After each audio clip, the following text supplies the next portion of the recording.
you go. I'll let you take it over from here. Thank you. I'll give everyone a couple more minutes, considering it's Wednesday morning after Halloween. Everyone has a hard time waking up after all the candy, maybe. Yeah. We've lived here for 20 years this year, and we've never had one single person come to our front door. Oh my goodness. Always been lit up and welcoming and had candy, but we live in a neighborhood where there's really no children. Mm-hmm. Yeah, I know where you live. You live in that historic area, right, John? Yes. Well, next year, remind me and I'll bring my kids. They'll take all your candy. Well, what they don't take, I eat, so I'll invite you.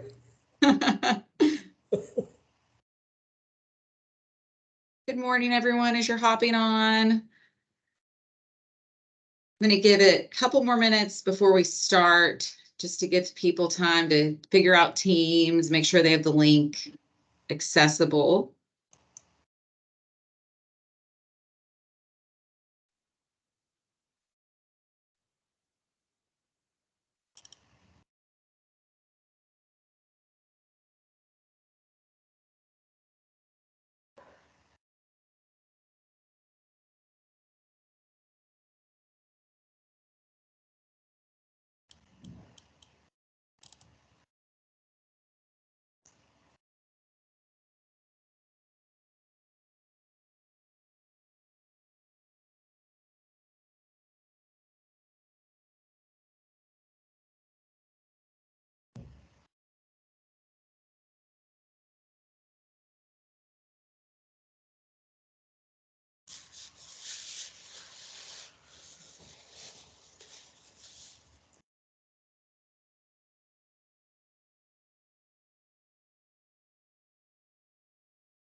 Does anyone have a gratitude or anything they'd like to share this morning?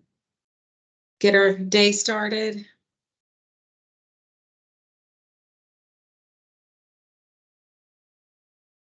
I'll go first. You don't have to share one, but I was going to go. Okay, you go, Gil, please. I am grateful I don't have to take anyone trick-or-treating anymore. It wasn't too bad, I'll tell you that. We rode around on a golf cart with a glass of wine and had some music playing, had a blanket on, but getting them home and in bed afterwards is what's tough. I'm grateful that Gil asked me to teach this class so I can put my training hat back on for a little bit and see some friends. Hopefully I'm not too rusty. All right. I appreciate it. I definitely appreciate it, because I will be calling upon you again in the future for more classes, just to keep your skills honed. Well, I thought that you were taking this so you could learn, Gil. Well, that, yes, but not to take it away from you, though. I'm just kidding. All right, we've got 16 on. There's Kalani. Hello. We have 16 on, and I think we had about 19 or 20 registered. So I'm going to go ahead and get started with the welcoming and all of that business. So my name is Tori Hughes. For those of you that I do not know, I'm very excited to be stepping back into my training shoes this morning. I have been at Harry Norman for a little over 5 years, 5.5 years, and have been in many different capacities over the year. I was an agent in the East Cobb office. I was the training manager for a year. I was in Gil's shoes, and then managing broker. And now I'm working in relocation and business development. So kind of run the gamut. I love learning, love teaching, and love working with agents. So I'm excited to be here with you all today. There's Heidi. Hello. Heidi, you do not need this class. You've written so many contracts. Oh, you do need it. Okay. Maybe you need an Yes. Appfiles brush up. Yes, exactly. Okay. Thank Awesome. Well, just some things that I wanted to share before we get started. This is scheduled for an hour and a half. It may not last that long, but please ask questions as we go along. We are recording the class, and how I suggest you spend your time this morning is follow along with what I do, and then go back once we send the recording out and watch it again and try to recreate what we've done. Because if you try to do what I'm doing while I'm doing it, it's going to get too confusing for you. Also in the chat, we have added 2 documents that will be helpful for you, and I'll also send those out after the class. Can you all see them in the chat, or do we need to resend them? Yeah, they're in there. They're in there. Okay. So one is a how to write a purchase and sale agreement in Appfiles. That's a guide that I created a couple of years ago, and it's really a step-by-step of what you need to do to get that purchase and sale written and sent out. And that's what we're going to be following today. And then the other document is a buyer transaction checklist. We're not going to really go through that today, but it's just a helpful piece that I think you guys, especially if you're new to the business, that it might be helpful for you to use. There's also a seller transaction checklist that is in the cloud. Both of those are in Appfiles also. So you could load those into your app file and check the boxes off as you go along when you're writing your contracts. So, any questions before we get started? Everyone can see the screen. I'm going to share my screen here in a moment with the PowerPoint. And please feel free to take yourself off mute or put a question in the chat as we're going along. I want this to be as interactive as possible if you have questions. And then lastly, I had one more thing I was going to share, and I can't remember it right now. Al, what are you raising your hand for? I just wanted to say hello to Heidi.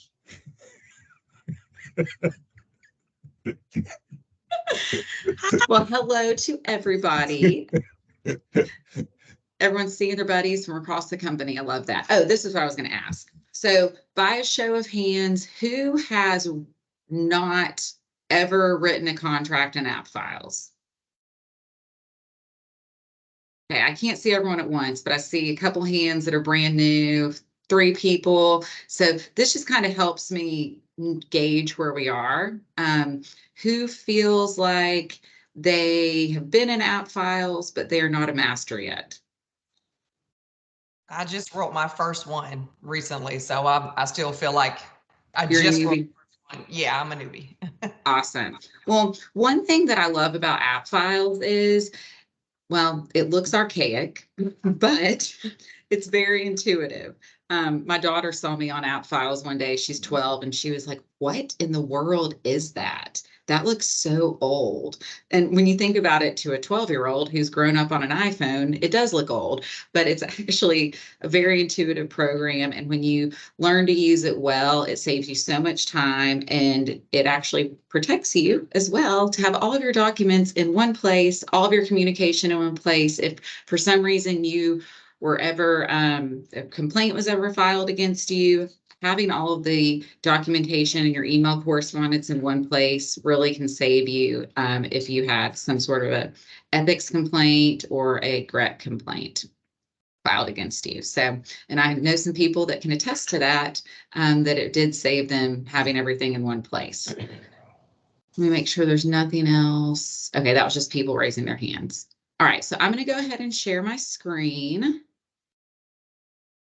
This is the first class I've taught in Teams, so forgive me if I have any issues. All right, can everybody see my PowerPoint? Awesome. All right, so we're going to go ahead and get started. You are in the class, How to Write a Purchase and Sale Agreement in Appfiles. I'm Tori Hughes. I introduced myself earlier, but if you have any questions, feel free to reach out after the class, and I am happy to assist. So some helpful tools when you are writing a purchase and sale agreement in Appfiles. We have an Appfiles guide that's available on the cloud. I can send the link to that when I send our follow-up email. We have Appfiles YouTube tutorials that are on our Harry Norman YouTube channel. If you're not familiar with that, I would go to your browser, go to YouTube and search up H&R Trainer, and then save that channel as a favorite in your browser, because there are so many helpful classes on there that we've recorded over the past couple of years. That was one blessing of the pandemic, was we learned how to use Zoom and record our classes, so you can go back and reference them at any time, especially the Appfiles classes. They're short little snippets on, setting up your Appfiles for the first time. This class is on there multiple times when I've taught it in the past. So make sure you go check out the Appfiles or the YouTube channel. And then that how to write a purchase and sale agreement in Appfiles guide, that is going to help you out a lot as well. That's in the chat, the buyer transaction checklist, and then the Appfiles classes on H&R Trainer YouTube, like I mentioned earlier. And then also you have your broker, you have me, you have Gil, he's going to learn Appfiles, I think, too. So we're all here to help you out. And then also just friends. So the thing about Appfiles is, for most things you do in there, there's a couple of different ways to do it, which is great because you can find what works best for you. I'm going to show you the way that I was taught and the tricks and tips that I think are the most helpful. All right, so how we're going to lay this class out is we're going to talk about the things you need to do before taking your client to see properties, the things you need to do after taking your client to see properties in Appfiles, and then how to submit your offer. See if I can see a couple more of you. Hold on. Just trying to make my screen a little smaller.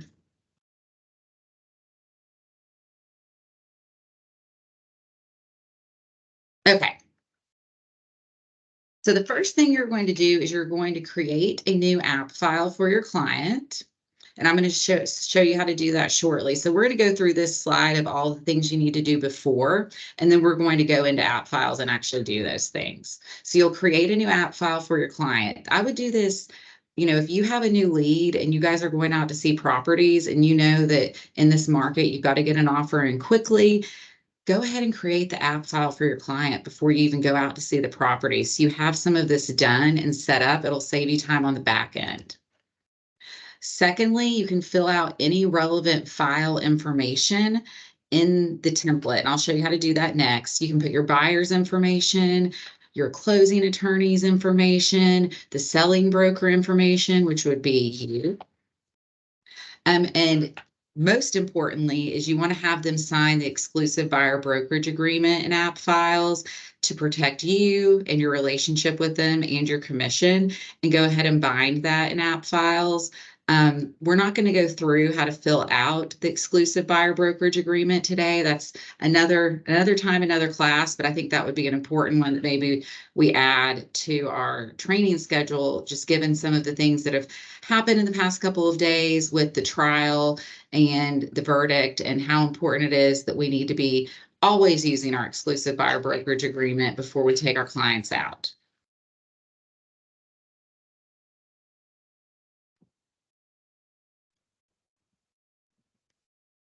Sorry, I actually accidentally went on mute. And number 4 would be to obtain your client's pre-approval letter and upload that into Appfiles. In conjunction with your buyer brokerage agreement, always make sure you have that pre-approval letter before you put them in the car with you, or you take them out, meet them at a property, to make sure that they can actually buy a house and that they are approved and capable to buy the homes and the price points that you're looking at. We don't want you to waste your time. Your time is valuable, and you don't want to waste the seller's time, right? You want to make sure that you're taking your clients to see homes that they're actually able to purchase. All right, so our scenario today is we have our buyers, Jack and Jill Smith. We have their email addresses. They are going to buy this beautiful property in Roswell, Lake Charles Drive. We've already gone to see it, and they are pre-approved with Prosperity. So what I'm going to do now is we're going to go into Appfiles, and we're going to go ahead and set up their file. Can everyone see my Appfiles screen right now? The only person I can see is Alexis. So, okay, she's nodding her head and she can see my screen. All right, so the first thing we're going to do in our Appfiles, let me see if I can make my screen a little larger. Whoops. So you guys can see it better. Okay, I think that helps a little bit. All right, so the first thing you're going to do when you get into Appfiles is over here on the left-hand side, you're going to see your photo and some actions. If you do not see your photo, and if you've not already gone in for the first time to Appfiles, that is some work you need to do on the front end. And there is a tutorial for that on the YouTube channel. So if you have any questions about setting it up for the first time, we can talk about that after the class. But your photos should be in here, and you could have already created your signature. That's another class as well. But we're going to go to create new app file here on the left in green. And when I say there's a lot of different ways you can do things in Appfiles, you'll also see here on the very top of your screen, this green button right here that says new app file. You could also click that to get to this new app file screen right here. So you are literally creating a file for your client. So you see this is actually looks like a manila file folder if you see the outline right here. So what we'll do first is we're going to create a file name. So I always start off with just putting the buyer's names in the file name until we know the property address. So we're pretending like we've not gone out to see any properties yet. And so we're just setting up their file. So first we'll name it Jack and Jill Smith. Then we're going to select the file type. They are buyers. So we'll click there. Selling agent name, that is you. So I'll put my name.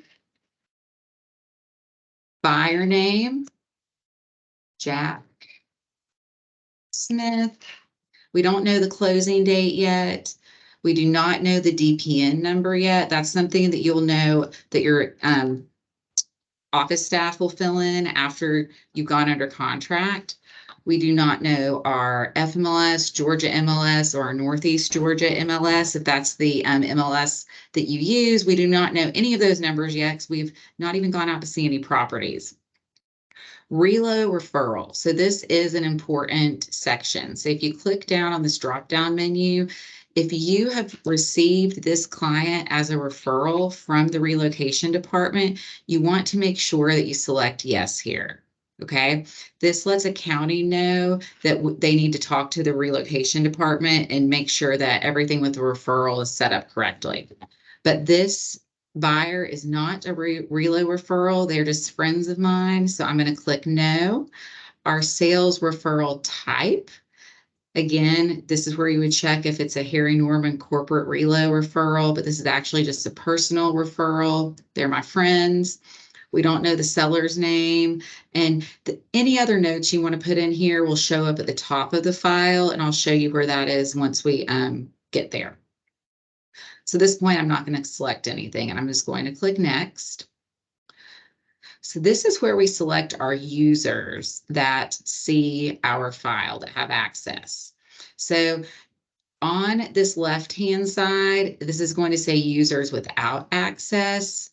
That's going to be on your file. That's going to be everyone in your office. That's going to be other agents in your Harry Norman branch office. On the right-hand side, these are people that will have access always. And on your file, it's going to be people, it's going to be your broker. It's going to have your office staff, IT, Jenny, Todd, Shalot, not Shalot, Shu. It'll have people in there on the corporate level that have access to every file in the company. Don't be nervous that Jenny's going to be poking around in your files.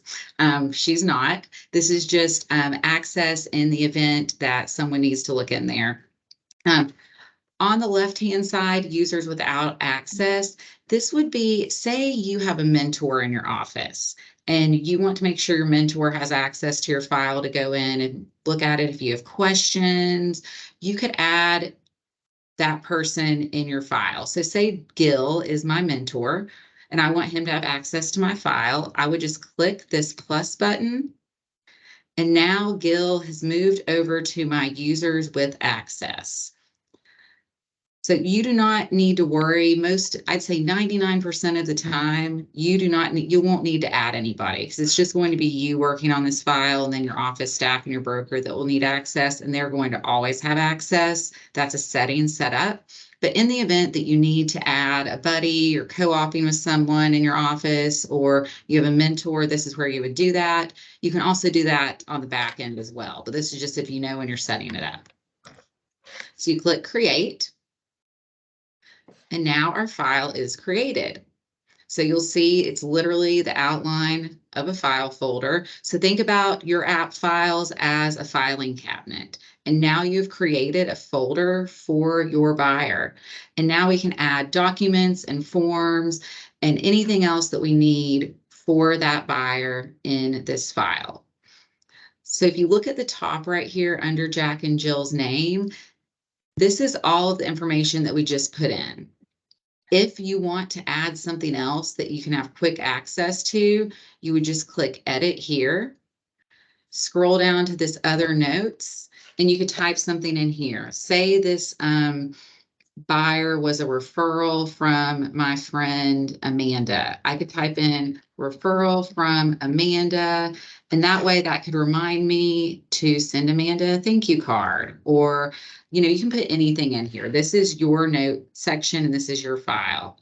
Some offices will put some notes in here. Your office manager may do something specific in here. I know agents that in this part where I just put in the referral from Amanda, they've put everything about the transaction in there. They put dates, you know, November 1st, scheduled inspection. November 5th, appraisal was ordered by lender. So that way all of your notes are in one place. You're not looking in multiple places. So you really can make app files work for you the way you want to customize it. So it's kind of like a log, if you will, right? Yes. Transaction. Yes, exactly. And you'll see down here under recent activity, once you start doing things in app files, in this file, you'll see this activity start to fill in here. You can communicate with your office staff through here. So right here, this button, create an update. If you click on that, you can type in so say our buyer brokerage agreement is in here. You could put buyer brokerage agreement signed and uploaded, and I may want to notify my office manager that that's done. So I could click my office manager's name here, say Gil's my office manager. I'm just going to use this as an example and create alert. So Gil would get an email as my office manager that says Tori Hughes has created an update, and it would just say BBA signed and uploaded. And those of you that have already been writing contracts and using app files, you're very used to this. Your office managers sometimes create tasks for you in app files. They'll say, we need the BBA if you don't have it in there. Or they'll say amendment 1 is missing, anything like that. They'll create those updates and tasks in here. And then you can also communicate back and forth on these comments. So any questions so far about that? And I can only see I have Gil. a quick question. Yes. I just want to make sure, for example, so for the file name, let's say we only have one buyer on the loan. Do we Yes. only want to use that one person, or do we want both spouse? So for the file name, you can really make it be anything you want it to be, because this is just for you right now. Once we go under contract, you'll change it to the address. And what I'm going to show you now under this file information here on the right-hand side, this is where you can put multiple buyers' names, information in here. And that's actually where we're going next. So great question, Alexis. All right, so we'll move right along to this right-hand side where it says File Information. And I'm going to click Add Section. Whoops, hold on, that's not what I'm going to do.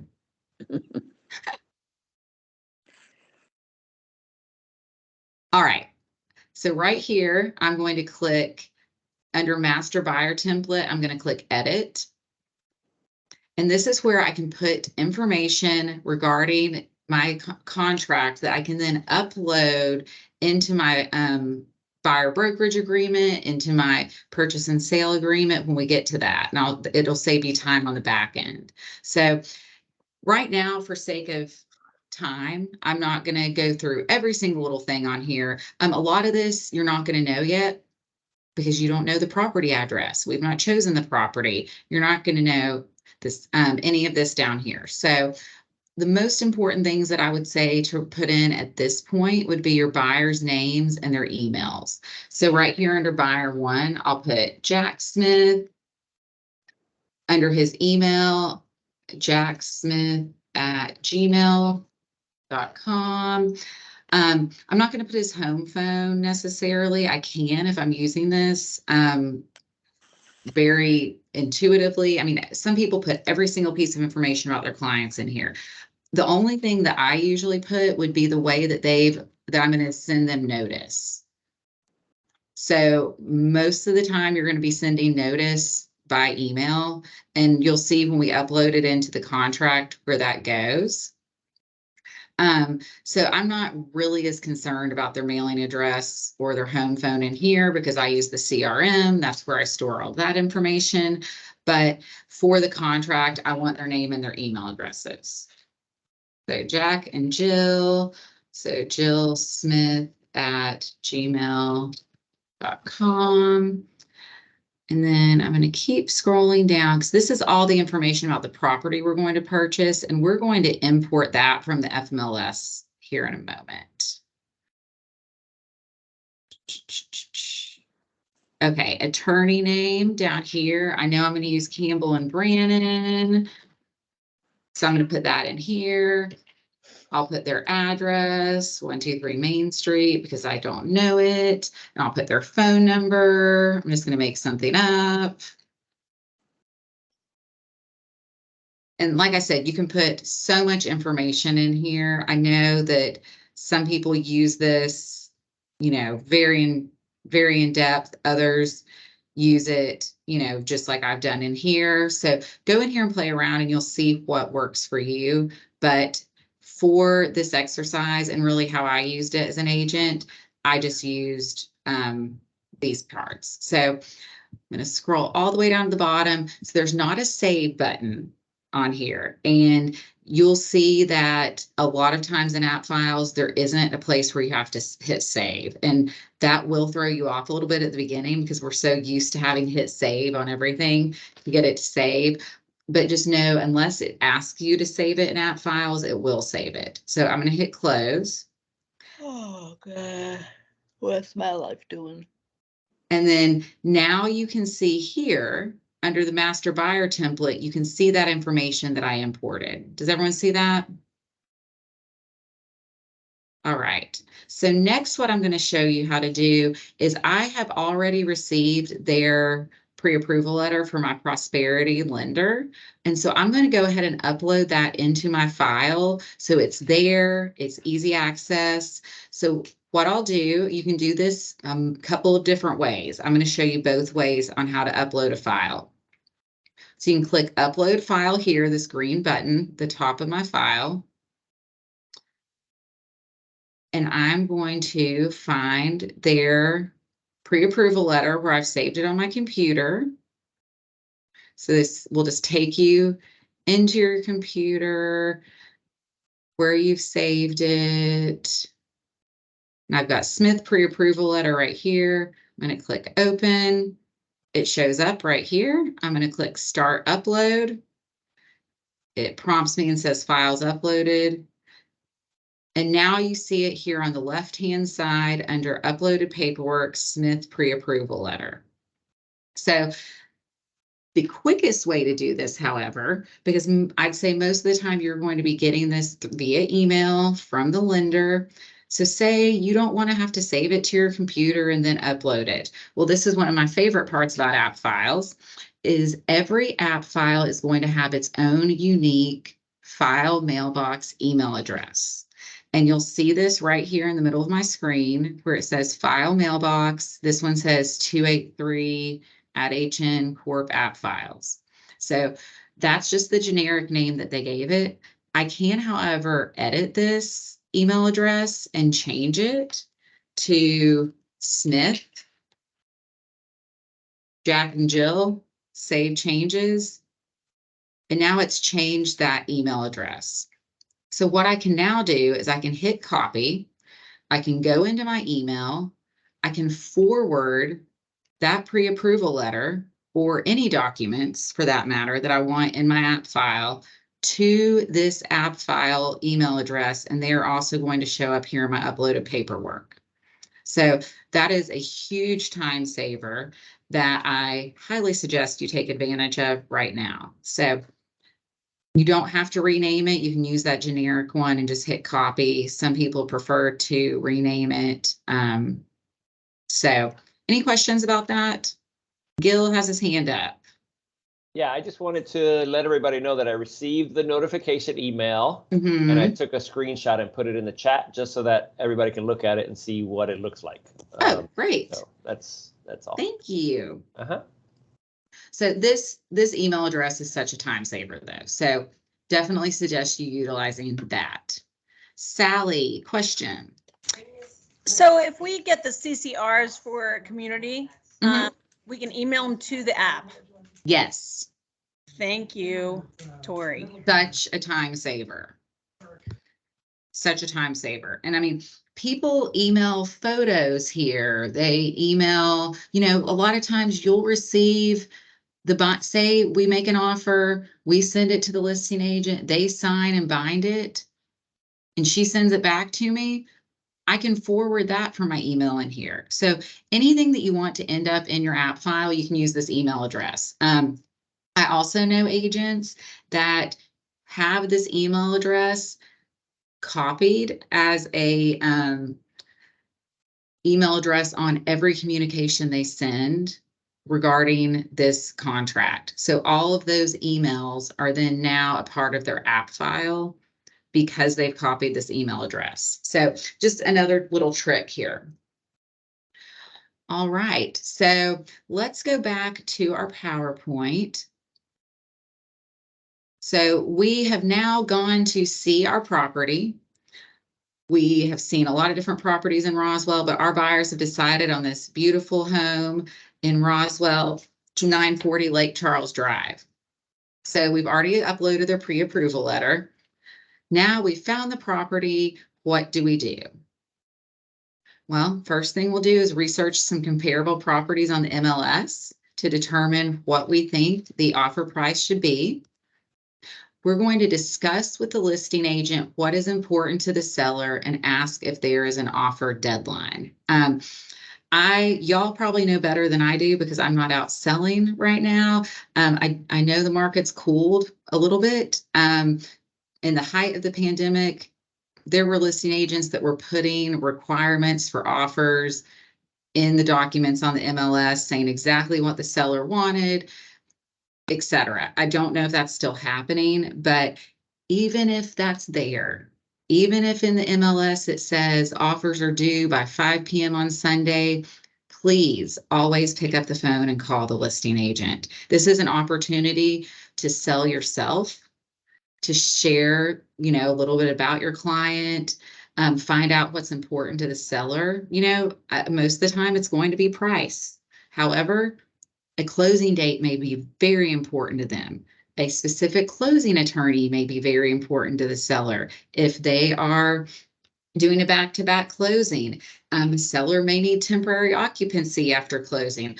All of these little things that can help you win the offer is so vital to talk with the listing agent about. And, can you do this over text or email? Yes, you can, but we all know the power of a phone call. And those of you that are listing agents that have, been on the other side of the coin, I'm sure you can attest that the last thing that you want is a blind offer from an agent that you've never heard from before. It goes a very long way if you are able to put a name with a face and tell your sellers, yes, I've talked with Gil. He seems very professional. We have great rapport. He's been working with these buyers for a while. This is the third property they bought together. They are already through underwriting. I mean, this goes a long way. So that's my soapbox on that, but just make sure you pick up the phone and call. Number 3, this goes to what Sally was just asking. Anything you may need to write the offer, you can obtain from FMLS or the listing agent. So if you have a seller's property disclosure and the community association disclosure that you need to be part of the file, if there's CCRs from the community, there may be a list of upgrades that the seller has listed out. All these things that you want part of your file, you can go ahead and obtain those and upload those into the app file by either clicking the upload button or using that email address. Sally, do you have another question, or is that your hand up from the last one? Last one, but thank you. You're welcome.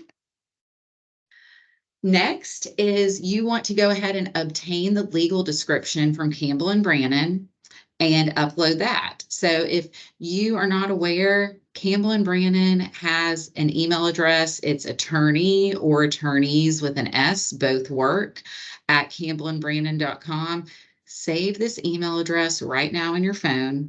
This is monitored, I think 24 hours, if not very late into the evening, and they will send you a legal description pretty much immediately. I know, in the height of the pandemic market, it wasn't immediate because they were getting many, many requests. But this is on, I know some office listing staff do this as well for you, but on the weekends, they're not working. So Campbell and Brannon will monitor this over the weekend, and they can send you the legal description, and you can use this in your contract because best practice is to include the legal description as an exhibit. Number 5, discuss the key terms of the agreement with your client. And we're going to do that on the next slide. But these are the things that you want to make sure that you talk with your client about, maybe not while you're in the house or on the front porch because you don't want to get caught on the Ring camera. But over the phone, in the car, after you see the properties, these are the things that you really need to know for about every contract you're going to be writing. And let me go back one slide really quick.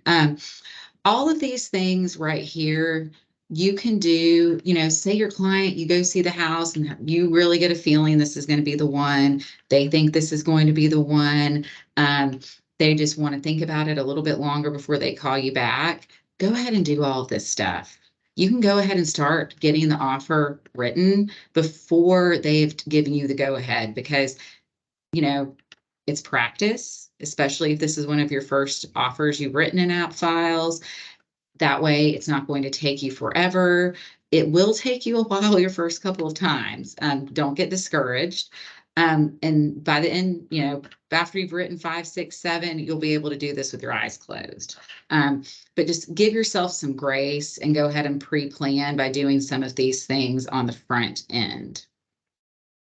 So this key terms checklist, I always kept all of these things in a note on my phone when I was selling, just so I was able to make sure I touched on all the high points with my buyers. I didn't like having to call them back in the middle of writing a contract to say, oh gosh, we did not talk about earnest money or how many days due diligence that you need, that type of thing. Obviously, you will have to call them back sometimes. They understand, but I just know at the beginning, I wanted to be very confident and show that I had a process and that I was professional with my clients. And this is one way that I could do so. So just for this particular property, it's listed for $800,000. So we're going to we're going to go ahead and offer the purchase price as the list price. I talked to the listing agent. She said they don't have any offers on the table. It would be really great for my buyers to get some cash paid by the seller for closing costs. So we're going to ask. I know that sellers are offering a little bit more now than they used to. So I don't think this is going to hurt our chances at getting this house. Closing date. My lender can do it in 30 days. I've already talked to her. So I looked at the calendar. This is a pro tip. Don't just say, okay, today's November 1st. We'll do a 30-day closing. We'll close on December 1st, because what if December 1st falls on a Saturday? Well, you can't close on a Saturday. So always look at the calendar, talk to your clients, say, does Friday, December 1st work for you? Are you going to be in town? You know, you may think that that's a dumb question, but sometimes buyers don't think about that. If they're first-time home buyers, they may not even realize they have to show up at the closing. What does that mean? This is your opportunity to educate them, let them know what's going to happen at the closing, that they need to be there, etc. Possession date. The sellers are already moved out. They don't need temporary occupancy, so we want possession date on December 1st. Closing attorney, Campbell and Brannon. Earnest money holder, Harry Norman, we always prefer to be the holder of the earnest money. This is to protect your buyer if there were any earnest money disputes. It's always better for us to be the holder. We're going to offer $10,000 in earnest money. Due diligence period, 5 days. I know that now we're seeing due diligence periods, 7-10 days, but my inspector, he can get it done quickly. So we wanted to go ahead and make our offer look better, since we are, asking for those closing costs. Special steps. So we are going to ask that the seller provide a home warranty and a termite letter. And I'm going to show you how to upload those special steps in Appfiles. The financing terms, these are dictated by the lender. I already have this on my pre-approval letter. It's a conventional loan with a 30-year term and a 7.25% interest rate. And the lender said financing and appraisal, they can do in 18 days. This buyer's has not gone through underwriting, so they will need, the full 18 days to do this. And appraisal, we're going to go ahead and ask for 18 days. The seller may want it to be shorter, but in this market, we think that this is going to work for us. All right, so I'm going to go back to my app file, and we're going to upload the legal description and also the seller's property disclosure. So I'm going to click upload files. I'm just going to do it like this instead of doing the email, because I do have these saved on my computer already. But I've got my seller's property disclosure right here. I'm going to select that. And then the legal, I'm going to click both of those. You can upload multiple files at a time. So now you see those are selected here. I'm going to click start upload. Files uploaded. Okay. And now I see them in my uploaded paperwork. I'm going to go back to the PowerPoint.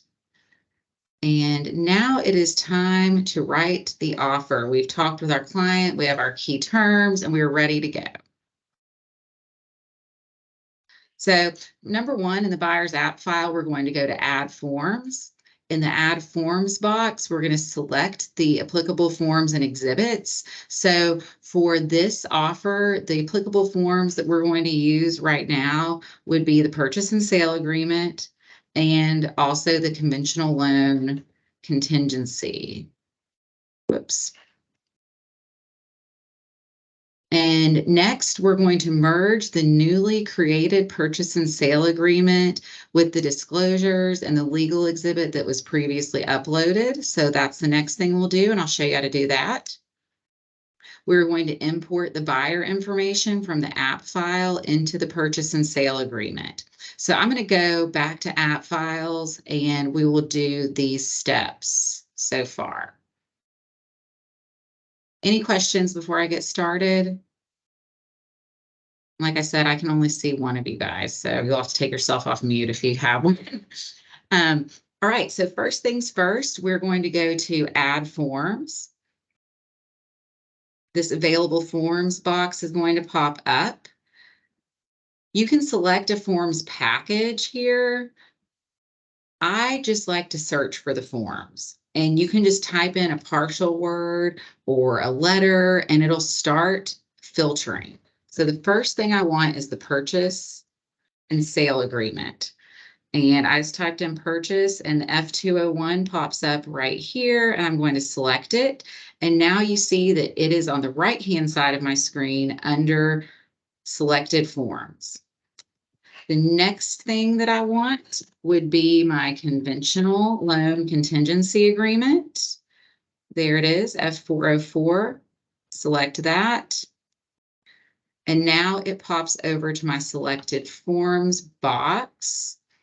See that right here? Now we have some options.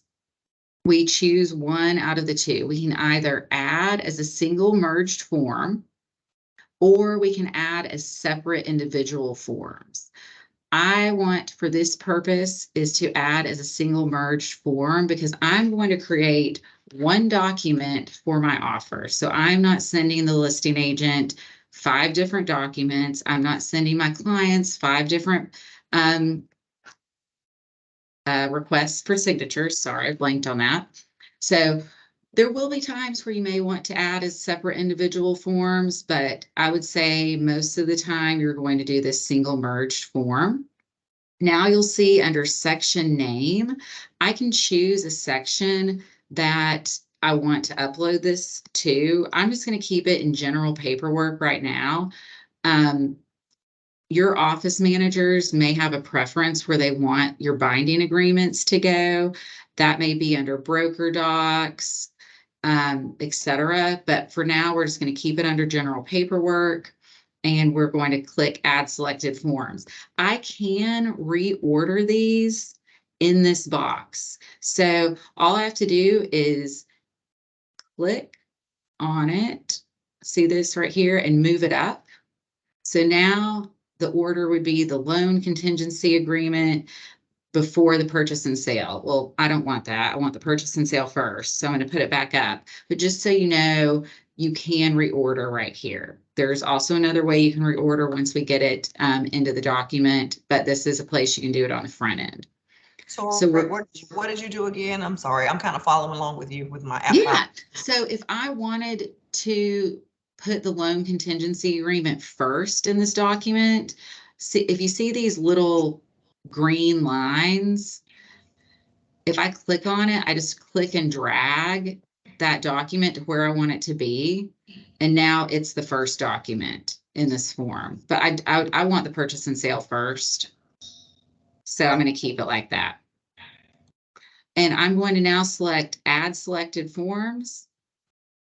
And now I have my purchase and sale agreement and my conventional loan contingency agreement in this one form. And you'll see I have pages 1 through 15 right here. And I can click through these and see all of that. I can rename this. So right now it's just called F201 purchase and sale agreement. If I click on the pencil right here, I can edit this. And so what I like to do is I like to name it the address.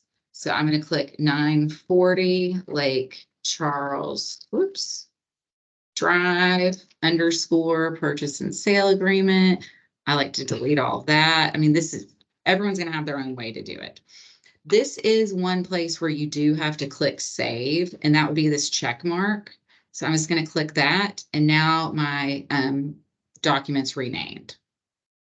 What I'm going to do now is I'm going to click close, because I also need to merge that purchase and sale and loan contingency agreement with my seller's property disclosure and my legal exhibit, because I want those to be part of my contract. This property is not in a neighborhood with a HOA, so I do not have a community association agreement, community association disclosure. If I did, I would merge that right now as well. So what I will do to merge those and make one document is right here under paperwork tools on the top left. I'm going to click merge paperwork. So this now is going to show me all of the available documents in my file for the Smiths that I can merge together into one document. So I'm going to first click on my purchase and sale agreement that also has my loan contingency agreement in it. That is now over here on the right-hand side in my selected items. I'm going to click on the seller's property disclosure and the legal exhibit. So now on the right-hand side, I have all of the documents and disclosures and exhibits that I need in my purchase and sale all together. This is the order that I want them in, but say you want your legal exhibit before your seller's property disclosure, you can move those here the same way we moved them last time, like just click and drag. I like the legal at the end. That's just how I like it. You may like it at the beginning. I can also rename it here, but I've already done that. I like the name of 940 Lake Charles Drive. So I'm now going to select merge selected items.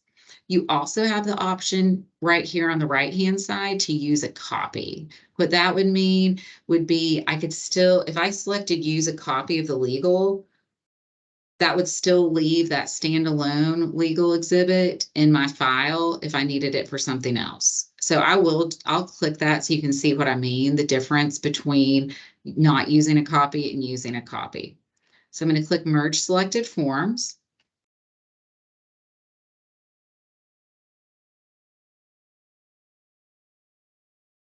And it's working. I don't know if you can see that. It might be small on your screen, but it says working right here. Yeah, we can see it. And I don't know why it's working so long. It usually doesn't take this long.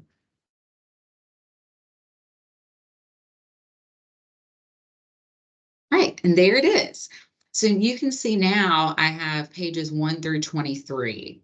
And if I wanted to click on 23 so you can see that seller's property disclosure, here's the end of it.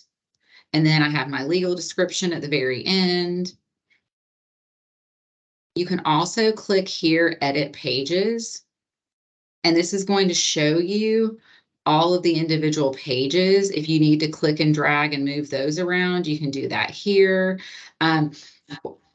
Renaming different sections, that's kind of an advanced class. But I'm just showing you like high level where you can see different things.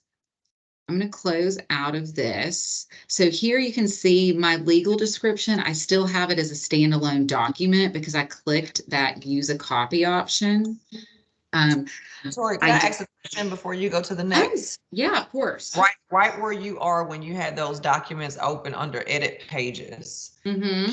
Can I then, I have them all as one merged file, but let's say I just wanted to pull out, the agent tells me, hey, I need the pre-approval letter again, and I needed to just go pull out that file right there. Could I, because I had one long file, and then the agent asked me for the seller's property disclosure again, and I opened it up and I clicked edit pages. I didn't have anybody I could call right away, and I'm like, I wonder if I could just go to split forms right there. Yes. And could I just, without messing up the file, and could I have just sent him that? But I didn't hit it because I'm like, I don't want to mess these documents. You could do it that way, but I would make a copy of the form first, just so you have your original. And I would make a copy to do that extract from. If that makes sense. Just to avoid messing up your original. And we can talk about that offline. I can show you how to do it. I don't want to get too advanced right now with everyone, but that's a great question. And that's one reason why in that merge forms where I clicked the use a copy, that would be one good reason to do that. So you would still have like the legal description. I still have that as a standalone document. Yeah, because I ended up just having to send him, to be on the safe side, I just sent him the whole file. Thing. Yeah, and I was like, get it out of there. I didn't want to split it because I didn't know what it was going to do if I did that. Yeah, good question though. Okay, so what we're going to do now is we're going to go into our purchase and sale agreement, and we are going to import that buyer information that we put in already. So I'm going to click import values, because you remember at the beginning, we went into the master buyer template and we imported, or we typed in Jack and Jill's information. So I'm going to click right now, import from info fields. And this is showing me the information that I have available that I can import. So I've got file information and for one value, and then the master buyer template, I have 4 values. I'm going to select both of those and click choose. And now this is showing me what I'm importing. I don't have to import all of this. Like say I put Jill's information in the file, but she's not on the loan. I don't need her as part of the contract, so I could uncheck her and just import Jack's information if I needed to do so, if I wanted, just him. For this example, they're both on the loan. They're both going to be on the contract. So I'm going to click Start Import. This tells me the following 5 values were imported into your form. And now I'm going to click Done. And I'll show you where we just imported that. That'll be on our signature page. So if you see right here on our signature page, I've got Jack's name and his email address and Jill's name and her email address should be down here. I must have put it in the wrong place. So if I wanted to fix that here, all I need to do is I can delete and then paste it down here into her email address.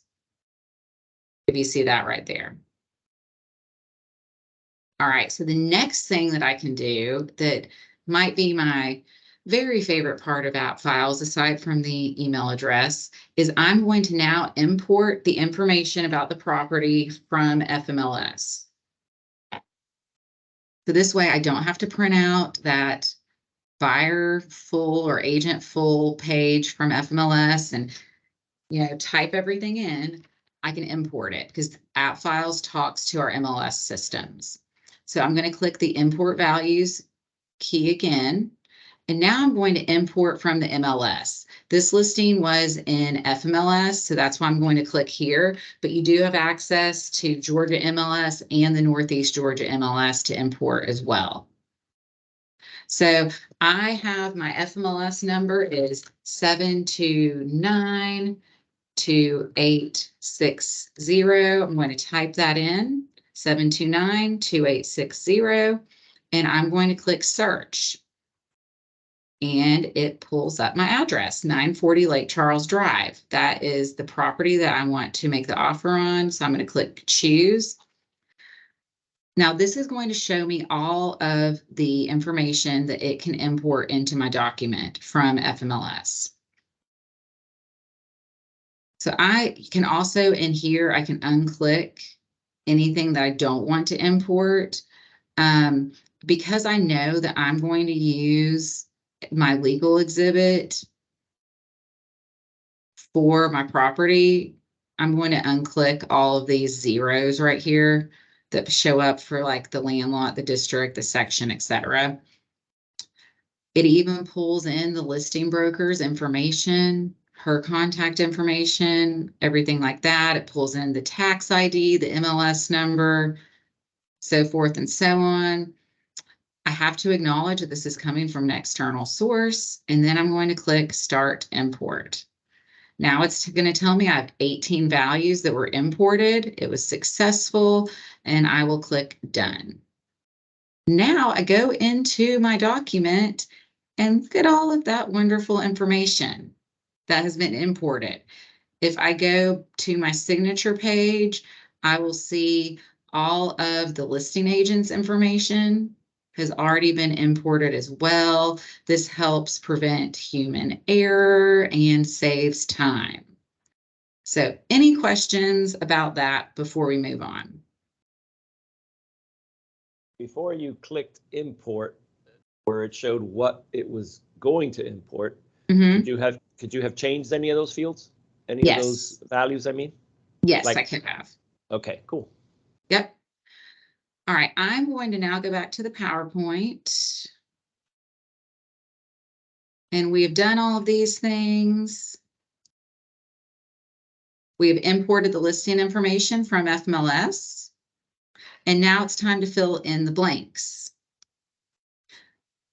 So after we fill in the blanks, we're also going to have to edit the exhibits that were uploaded into Appfiles from an outside source. That would be our seller's property disclosure. We uploaded that from a PDF and also the legal description. We're going to need to add the letters for the exhibit, the offer date, and signatures on those. And signatures and initials are required on all exhibits, so don't forget that. We will review for any blanks, errors, typos, etc. Sign and initial the purchase and sale, and then send signature requests to the buyers. So we will go back into our app file and we will start filling this out. I'm going to make my screen a little larger for you all, because I know on Teams it's small. Okay, that should be a little larger. All right. So first thing here on offer date, we'll go ahead and put in today's date and look at this little calendar that pops up. And all I have to do is click on today's date. If I was pre-writing this because we were going out to see properties tomorrow, but I knew my client, this was their dream home, I could go ahead and select tomorrow's date. It lets me do that. If I know we're not going to submit it till tomorrow, I can also go in here and just type a date out. All different options in there. So our property address, this is already filled out for us from FMLS. Our legal description, we're going to attach as an exhibit. So I'm going to check that box. Pro tip is I don't like leaving any blanks on my forms. So some people put an NA for not applicable. Some people put dashes just to show that there's nothing there, but NA is really the preferred method that I think most of your brokers will tell you to do. I'm just going to make sure I put NAs in all of that. All right, so now I'm going to go back to my key terms checklist that I talked through with my buyer, and we are offering $800,000. So I'm going to type that in for the purchase price. Our closing cost, the seller's contribution at closing, we're asking for $5,000 in seller paid closing cost. Our closing date, if you remember, we are going to propose a closing date of Friday, December 1st.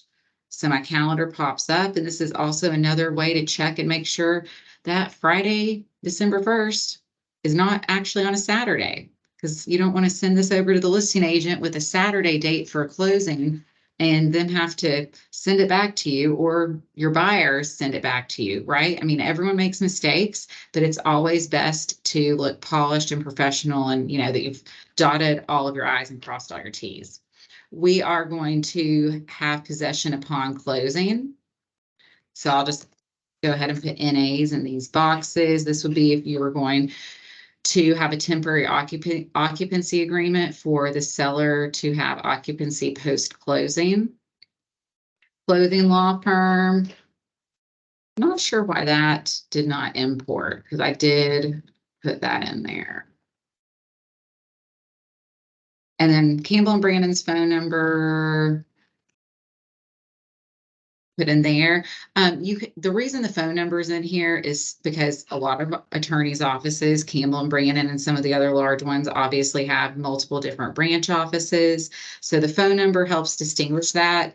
But I also always suggest as a best practice for you to put the branch office that you want to close at in there. So if you wanted to close the Campbell and Brandon East Cobb location, you can put East Cobb in there. If you wanted Peter Babcock as the closing attorney, you can put his name in there. You can be as specific as you want in this section. So the holder of earnest money, we're going to have Harry Norman Realtors as the holder of earnest money. If you recall from our key terms checklist, we are going to be offering $10,000 in earnest money. And I discussed with my buyers, and they can have this cash liquid within a day. Just to protect ourselves, I'm going to have a 3-day from binding agreement buffer, just in case it takes them a little bit longer to get that cash liquid. And that's something you want to discuss with them, because say they need to pull this out of an account that takes a day or two, just always make sure you have these discussions with your buyers, because you don't want to they can turn in the earnest money within 1 day and they don't have $10,000 liquid or however much it may be. If they are going to deposit the earnest money through Harry Norman's online earnest money portal, that is an ACH. So I'm going to make sure I check ACH right there. If you don't know about our online earnest money deposit, that is something you need to look into. Your broker can show you where that link is online, but it's just on our website, and it's a really quick and easy way for your buyers to deposit earnest money to Harry Norman, and do it online. They don't have to give you a check. You don't have to carry a check around, take it to your office. It's really the safest way for them to do so. And I'm going to, again, put my NAs in these blanks. Going down to our due diligence period, we're going to be offering 5 days. Put that in that first blank. We are not going to pay any additional option money, so I'm just going to put NAs in those blanks as well. We're not getting into offer negotiations or how to write a good offer, etc. today. That would be another class, but just know that option money is something that is an option, no pun intended, that you can, talk to your broker about and get some more information on. Lead-based paint. This box is very important to make sure that you have it checked the right way. This house was built, I can't remember off the top of my head when it was built, but I'd say probably in the late 2000s-ish, 2010 maybe, definitely not prior to 1978. So I'm going to check that. This buyer's broker is always going to be filled out as Harry Norman Realtors under your brokerage relationships. And then because we imported the information from the MLS, the seller's broker is already filled in here. So we are representing our buyer as a client because we have that buyer brokerage agreement filled out and signed by everybody. I'm just going to put an NA here. The seller's broker, she is representing them as a client. NA this out. We don't have any material relationships. Jack and Jill, they're not related to me. The listing agent isn't related to her client. She's not, the seller's not a licensed agent. Those are things that you would need to disclose in the material relationship. Time limit of offer. Sometimes I will leave this blank until I get done writing the offer because I haven't discussed with my client, etc. But let's just say I know that we're going to be submitting this by noon today. And we have already discussed, we want to give them until 1 p.m. tomorrow to respond. So I'm just going to go ahead and fill that part in. Buyer's initials, this is something we are going to send them to sign coming up. I'm not going to read through our contract. That's a class that Gil can teach you all about contracts. All right, now we're to our exhibits and addenda. So we know that we have our conventional loan contingency agreement or exhibit. So that's going to be exhibit A. We have our seller's property disclosure statement. I have that as exhibit B. And then we have our legal description, and I have that as exhibit C. So I'm going to go ahead and fill all those out. Now, special steps. If you remember from our key terms checklist, we have discussed with our buyer, and they would like to ask the seller to provide a home warranty and a termite letter. We are not attorneys. I don't want to write a special stip if I don't have to. These are very standard special stips, and we have those already written for you. Some of them are GAR special stips. Some are from Campbell and Brannon. Good news for you is these are all saved in Appfiles. And all you have to do is click on this box, the special stip box, and now this pops up.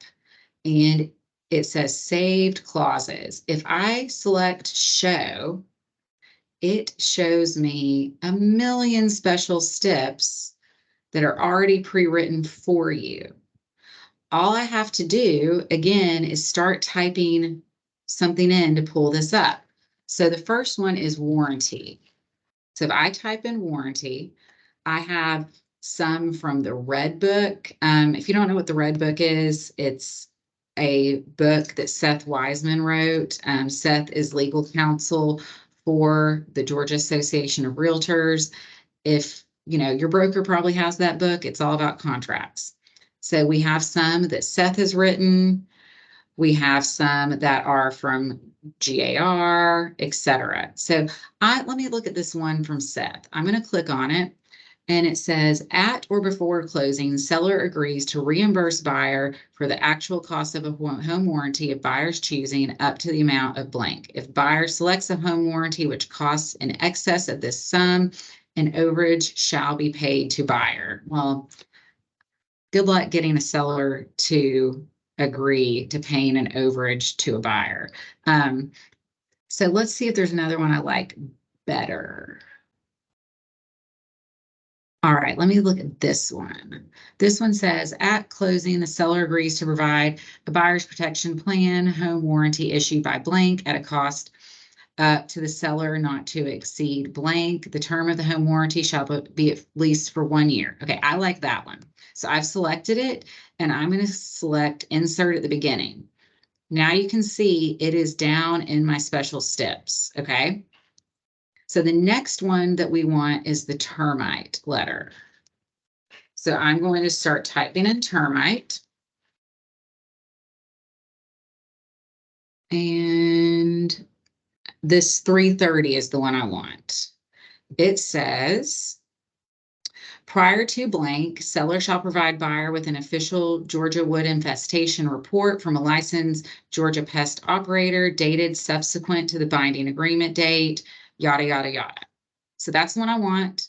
And I'm going to select insert at end. And now it is in my special steps. I need to go in and edit those. So I'm just going to click Save Changes.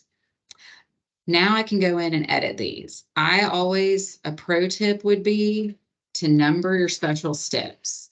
Why would we want to number our special steps? Well, if you have some negotiations going on and the seller is going, say the seller says, okay, we will give you the wood infestation letter. That's only a cost of about $45, but we are not going to give you a home warranty along with $5,000 in closing costs. So in that counteroffer, the seller could say, all parties agree to remove special stip number 1, instead of having to type out the entire special stip, if that makes sense. So I always number them. Home warranty issued by, we want this from American Home Shield at a cost to the seller not to exceed. And I am not sure what these are going for these days, but let's just say $700. I got a quote from Chardell, and she told me for this home, it would be about $700. And then our next step would be number 2. Prior to closing, seller shall provide buyer with the wood infestation report. All right, then say I wanted to add another special stip that they were going to get the carpets cleaned. I could type that in here. I mean, there's various reasons you would need to add special steps. If you were going to use one that is not one of these boilerplate language ones that are saved, talk it over with your broker, email Campbell and Brannon. Don't try to write your own special stip, right? All right. So we have saved that, and now we're moving on to our signature pages. We already have Jack and Jill's information. My information's in here. This is another Appfiles class where you would put in your email address. You can do that in form values, but if you've not done that, you would just do that here. Your realtor membership, I'm an ARA, my broker's address, 123 Main Street, my phone number, my fax number, my office code, etc. You can get your office code and your brokerage firm license number from your office staff and go ahead and put that in. I'm just going to kind of skip along because I just noticed what time it was. So the affiliated business arrangement disclosure, these are already going to be filled in because I imported that information. That's a part of all of our contracts with the signatures there. Then next, we have our seller's property disclosure statement. So this was one that we imported. I thought I had my conventional loan agreement next. Where'd that go? Okay, well, I'll show you how to insert that in a second. But our seller's property disclosure statement, like I mentioned earlier, we have to add this offer date here. So you're going to click edit because this was imported from another source. Let me change my screen size. And we need to add an element of text. So I'm just going to click text and see this cross. I'm going to place it where I want to put my text. And I'm going to put in my offer date, November 1st, 2023, and click create. There it is. This agent had already listed this as Exhibit A. I did not see that when I uploaded it, so I'm going to need to go back into my purchase and sale agreement and change that, or I could cross this out, get everyone to initial the change, but I would rather just change it in my purchase and sale. So let me do that before I forget.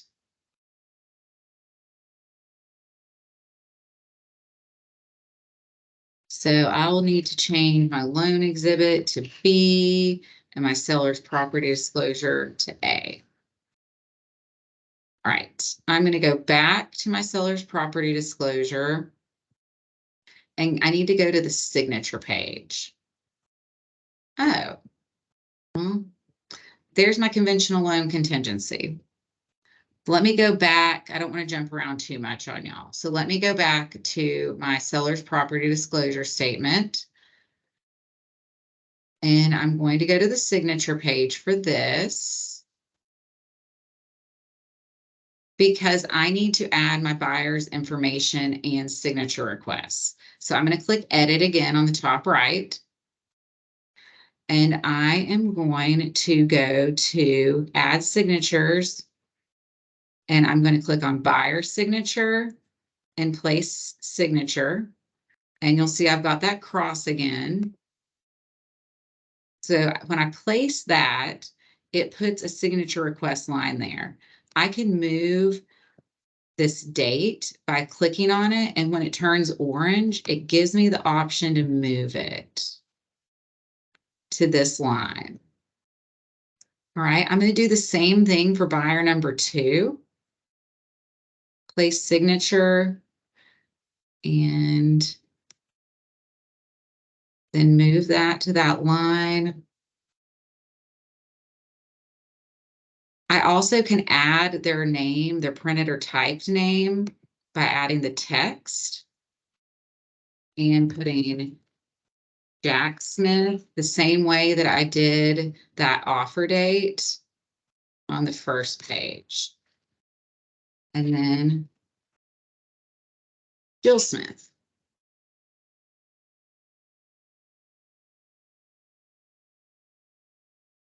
All right, and I don't have to exit out of this add edit page if I know on the next page I need to add something as well. And this is my legal description. And I need to add the legal description exhibit up here. So if I just click text, I can add exhibit C here. And then I can also add my buyer signatures on here, or initials. So for this one, I'm going to do initials. So right here where it says add initials, I'll do buyer initials, display date, place initial, and I can place it anywhere on here I want. I could do it at the very bottom if I wanted to. And I can do the same thing for buyer number 2.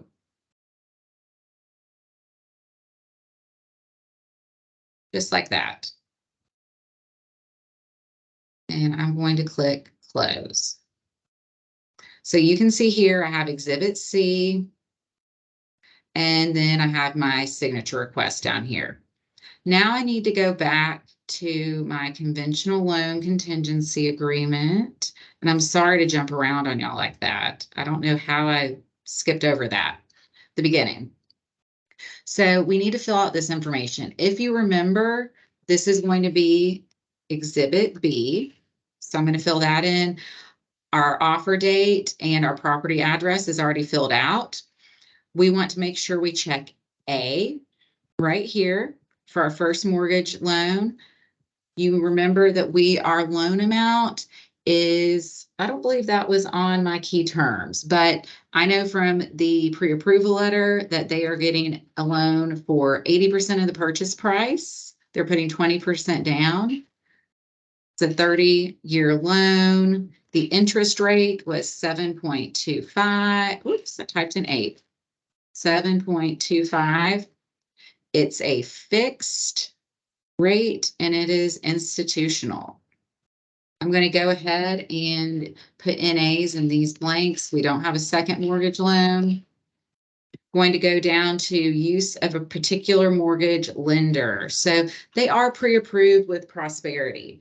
But pro tip, when you're representing the buyer, it is best not to put the approved mortgage lender in this blank. Because when you read on in the boilerplate language of this form, if I have an approved mortgage lender in here, that is the only approved mortgage lender that can give me a loan denial letter and allow me to get out of the contract. So as a listing agent, you want to see an approved mortgage lender here. But if you're representing the buyer, the best way to represent your buyer is not to put an approved mortgage lender in here. And if you have more questions about that, talk to your broker. We don't really have time to get into the weeds on that. However, just a little pro tip. Length of the financing contingency, we had 18 days there. And then we also had 18 days for the appraisal. So I'm going to scroll down to the signature pages. And you see Jack and Jill's is already there. I'm going to put in Harry Norman here. And then my realtor membership is ARA. All right. So this is a time for a tutorial. I want to move my pages around because if you remember, we switched. Originally, I wanted to have my conventional loan contingency agreement as Exhibit B or A. Now it's B. So I need to move it down, right? All I have to do is click Organize Pages. Whoops, no, that's not what I want to do. Hold on. Let me remember how to do this, y'all. Change Form Order. Right here on the top left. Click that. And all I have to do now is move it down underneath the SPD because now it is Exhibit B and I want to have my contract in the right order. Click Save Changes. And now you'll see it is after the SPD right here. All right. I'm going to go back here. I have gone through my contract. I've checked it for blanks and errors, and now I am ready to go ahead and sign it before I send it to my buyers to sign. So how do I sign it? Well, all I do is click Sign Now right here in this green button. And I am the selling agent, so I'm going to click Selling Agent. and it's going to automatically select everywhere I need to sign. And I will click next. I'm going to type in my name, pick what font I want, and click next. I'm going to click accept. Now I can see where my signature is right here. All right, let me go back to my PowerPoint. All right, I'm going to show you how to send your signature request to your buyers to sign. What am I going to do before I send this to them? I'm going to call them and walk through the offer. I'm going to say, I'm going to send you over the offer with the signature request, but let's walk through it. Just to recap, we are offering this. We have a due diligence of 5 days, earnest money of $10,000 within 3 days. What does this mean for you? I'm going to walk them through this, right? I don't want to just send it to them blindly and have them sign. You know your buyer's comfort level. If you've written 10 offers with them, you may not need to do all these steps. If this is a first-time buyer, you may need to walk them through step by step. Most important is you want them to understand the implications of what they're offering and what that means for them. All right, I've already done that. Now it's time to request their signatures. So blue button right here, request signature. One thing you need to remember, this is not like DocuSign or .loop or some of those other programs where you can set it up to once Jack signs, then it sends it to Jill to sign. This is, you're going to create 2 separate signature requests, one for Jack and one for Jill. They're not connected in any way where Jill has to wait on Jack to sign. So I'm just going to click Start Signature Request here. I'm going to type in Jack Smith. And he's buyer number 1. So once I click on that, it's going to select all the places Jack needs to sign. For the initial, I'm going to do the same thing. That looks good, and I will click Next. I do not want him to be able to edit any field in this, so I'm not going to do that. Click Next. This is the email that's going to go to Jack. I already have his email address saved, so I just click right there. Signature request for Jack Smith. You can edit this email, but the one thing you do not need to change is right here with this link, okay? That is code, and that's pulling the link that he needs to click on to sign. If I wanted to type up here, Jack, per our conversation, blah, blah, blah, blah, blah, I could do that here, right? I'm going to click Next. If I want to alert someone else when this has been signed, I'm automatically going to get an email that says Jack Smith has signed the document. But say Gil's my mentor and he wants to know as well, I'm going to click him. I'm going to select Request Signature. I'm not going to do that though, because I'm sure there is a real Jack Smith at gmail.com and I don't want him to be confused. So I would send this, then I would do the exact same thing for Jill and send that to her, okay? Once I have this signed by all parties, what do I do next? Well, it's time to submit the offer. I'm going to open the purchase and sale agreement. I'm going to click Send via email, edit attachments if I want to send their pre-approval letter as well. Best practice is to send it. Always request the listing agent confirms receipt of the offer in the email. I'm also going to call the listing agent and say, Shelley, I'm sending you an offer. It is blah, blah, blah, blah, blah. Please confirm receipt. I might send her a text as well. You want to make sure you get receipt, that it does not go to her junk. So how do I send it? I'm going to click on the purchase and sale agreement. Select send via email. I'm going to send it as a PDF. This is my email to compose. I'm going to type in her email, Shelley at wherever. This is our attachment. I also want to send their pre-approval letter. So all I do here is click Edit Attachments and select Smith Pre-Approval Letter. Finish. This is my subject line. I'm going to title this one 940 Lake Charles offer. Then in my message, I'm going to craft a message to Shelley, recapping our conversation, selling myself, selling Harry Norman, and selling my offer right here. And then I'm going to click send message, and it's going to send it to Shelley. All right. I'm going to leave this and go back into the PowerPoint for one final slide. Just some pro tips. I know that we flew through this and I talked a lot, so I'm going to send you that how to write a purchase and sale guide. I'm also going to send you that transaction checklist along with the slides. And then when this recording is up on the channel, we'll let you know that as well. Like I said, call them to walk through the key terms. Do not leave any blanks. Special steps, use the pre-written ones in Appfiles or consult with your broker or an attorney.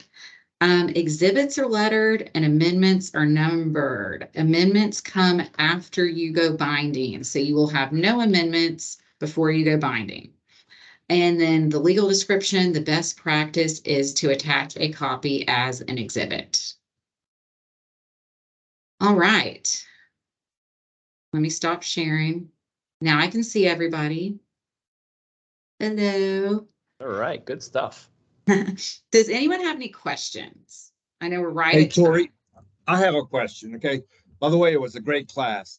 Good. What I want to know is, I know that a long time ago, we were asked to do a template of all the information, the agent license, the office, all that stuff that we can put in all the forms Yes. as we pull them up. Is that another class or is that something you can do now? I can show you all really quick if you have 5 minutes, because that's something that you can do right now that will Okay, that's save what I want to you learn. time on every offer you write, every listing agreement you do, every amendment, anything like that. So I can show you how to do that very quickly. And that's also on the YouTube channel. But let me go back to share my screen because that's a great question, Al.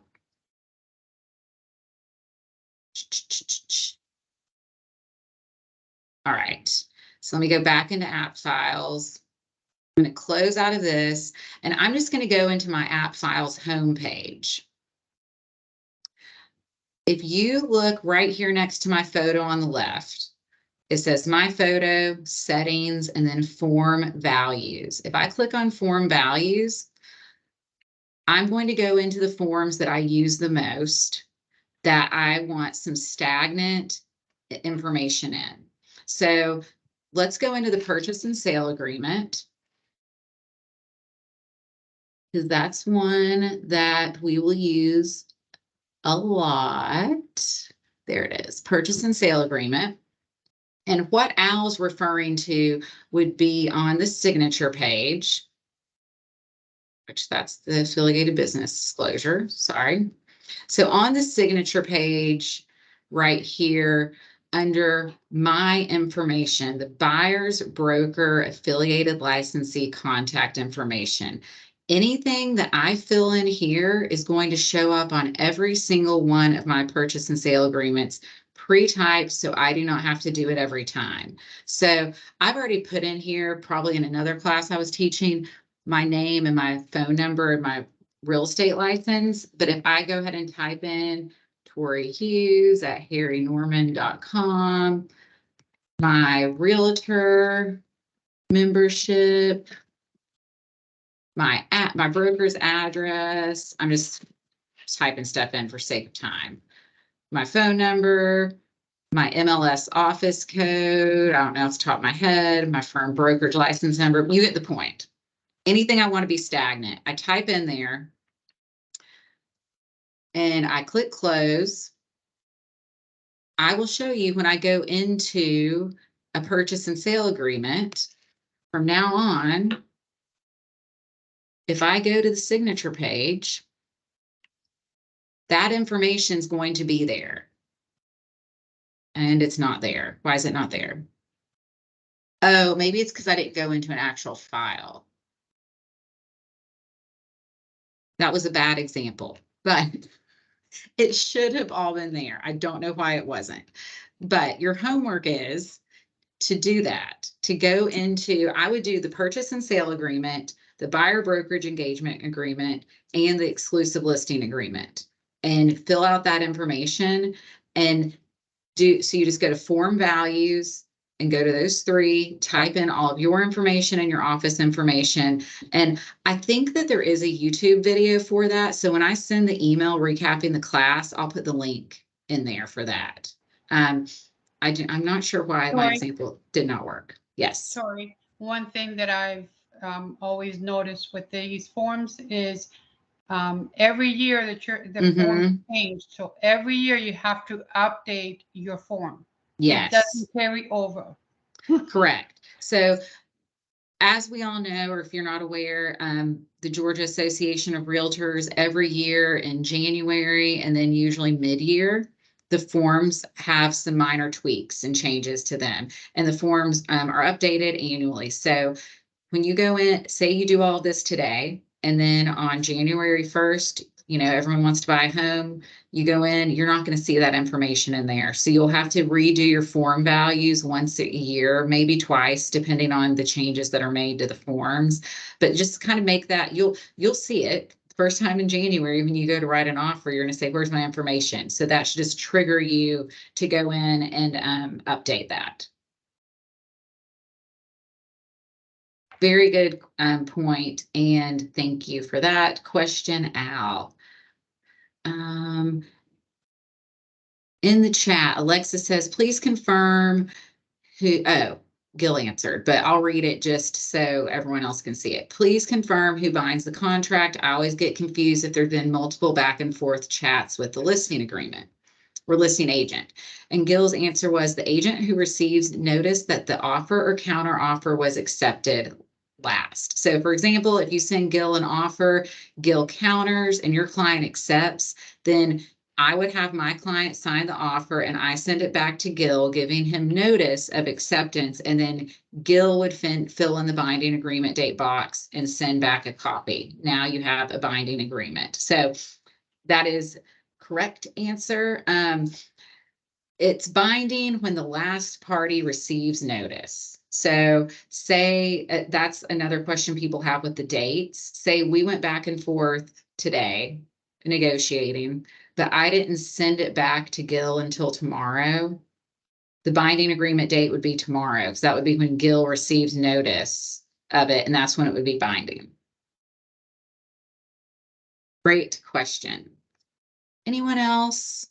One last question, Tori. I like the way to text really quick, to respond to a text. When you were in the purchase agreement, in that example that we were working with, and you had pulled up the sales contract, let me see if I can get back there. You pulled up that sales contract and you went to the special steps page. Where did you pull it from? Where the pre-populated steps? Because I saw that it was open over on top, hovering on top of the contract, but I just missed, where did you pull that from?